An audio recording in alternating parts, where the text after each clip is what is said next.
Outro destaque chegando de Brasília, nesta terça-feira, a CPI do MST teve a participação de João Pedro Stedley, fundador do movimento.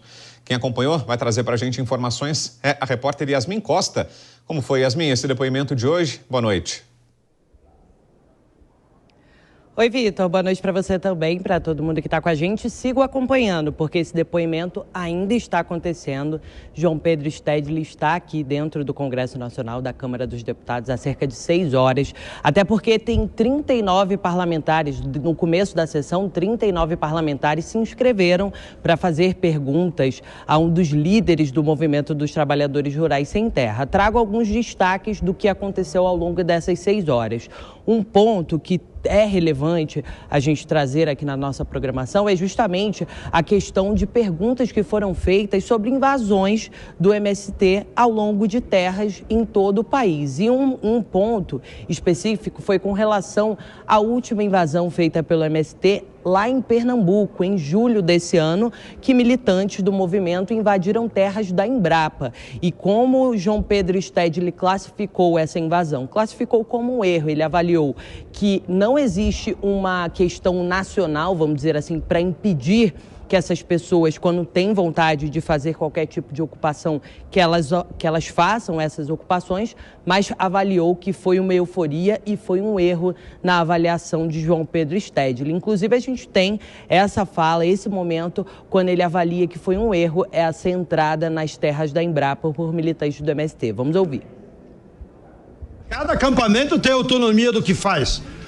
Muitas vezes eles exageram, erram. Concordo. Às vezes eles exageram e erram. Mas eles têm o direito deles decidir. Nenhuma instância nacional decidiu que eles deviam ir.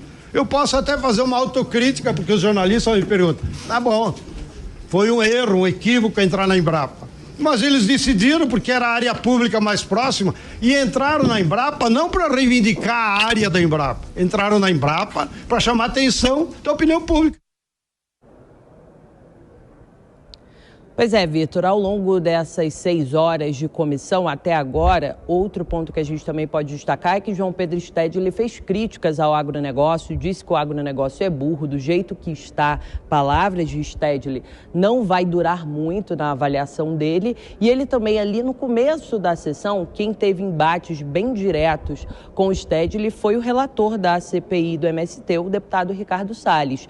Um dos questionamentos muito enfáticos feitos por Ricardo Salles foi justamente sobre qual era a postura de João Pedro Stedley com relação às pessoas que usavam a reforma agrária, o nome do Movimento dos Trabalhadores Rurais Sem Terra, para ter benefícios próprios. Stedley disse que isso era um caso de polícia, que as pessoas que usavam o MST em benefício próprio tinham outros interesses, eram retirados do movimento, mas na avaliação de Ricardo Salles, essa é uma narrativa de Stedley, porque a realidade é outra. Ricardo Salles também disse o seguinte, que uma questão que é muito trazida pelo MST, a questão da igualdade do movimento, é uma narrativa também na avaliação de Salles. Por quê? Porque ele e os membros da CPI do MST tiveram muitos relatos de desigualdade ali na divisão de tarefas dos membros que fazem parte desse movimento. A gente tem essa fala do relator da comissão, o deputado Ricardo Salles. Vamos ouvir. Não foram poucos os relatos que nós tivemos de pessoas que foram obrigadas a trabalhar na roça coletiva, tomando conta da portaria do acampamento, fazendo uma série de coisas sob o princípio coletivo, que o senhor citou aqui, e nenhum caso dos militantes fazerem o mesmo trabalho dos assentados e acampados, como se fosse uma classe superior dentro do acampamento e do assentamento. Pois é, Vitor, a comissão, a CPMI teve uma CPI, melhor dizendo, do MST, teve uma série de trocas ao longo da última semana, a gente noticiou aqui na programação da Jovem Pan. Eu conversei com alguns parlamentares hoje cedo que avaliam que isso realmente vai dificultar o andamento e eles já estão trabalhando, principalmente a cúpula ali da CPI do MST, está trabalhando com o encerramento das atividades antes mesmo do fim do prazo, que é 14 de setembro.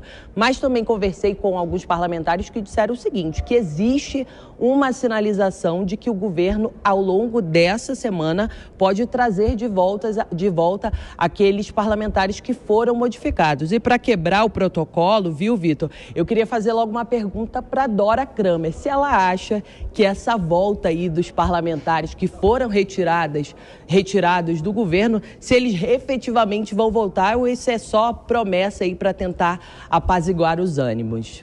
Yasmin, eu acho que essa segunda hipótese que você aventou, sabe? Eu não estou botando fé, você que está mais perto é que pode dizer, tá? Mas eu acho, se eu tivesse que apostar, eu diria que não, que para o governo, quando o governo começou a levar a sério essa CPI, aí tomou essa providência, né? Que é um verdadeiro tratoraço, né? Com essa troca de integrantes. E se você acha que eles vão voltar atrás, eu acho que não. Eu acho que se aventa essa possibilidade, sabe aquela coisa? Vamos caminhando para o final e vamos caminhando de uma maneira mais amena. Esse depoimento do Stedley hoje, que havia uma hipótese de a CPI se revigorar com o depoimento do Stedley, não aconteceu nada, porque está sendo depoimento e não está levando a grandes revelações, nada. O Stedley ali até foi muito irônico, às vezes, com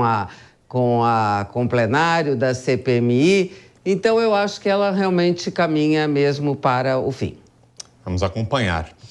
A Yasmin segue lá de olho no depoimento e volta logo mais com outras informações.